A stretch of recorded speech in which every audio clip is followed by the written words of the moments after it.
March 20, 2024, 2:30 p.m. Kaso sa mga chismoso, chismosa at mga marites sa bansang Pilipinas. Number 1, Article 364 ng Revised Penal Code, Intriguing Against Honor. RA 10175, Cyber Libel. Number 3, Article 385 ng Revised Penal Code, Slander. Number 4, Article 282 ng Labor Code, Termination by Employer. Danyos sa mga biktima ng chismis, Article 2217 ng Civil Code, maaring humingi ng danyos.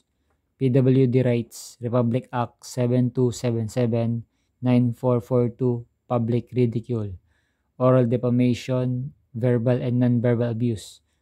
Unjust Vexation, Article 287, any human conduct that causes annoyance, irritation, torment, distress, or disturbance to the mind of another person. Yan po yung may kakaso sa inyo.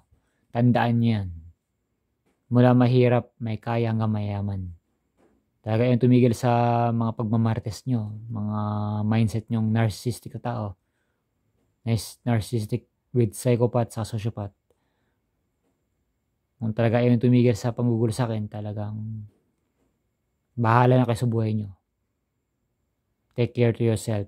Kung gusto nyo pa maging maging payapa yung buhay nyo. Kung ayaw yung payapa, edi bahala kayo.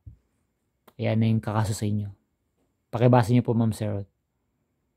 Ito yun. Kung pwede kaso sa mga iba pang, hindi lang sa akin, kundi yung ibang PWD, ibang persons with disability makinabang rin sa buong Pilipinas. Mga kalokohan nila, mga karamihan talaga sa squatter talaga, maraming ganyan eh. Pasensya na po, Ma'am Sir.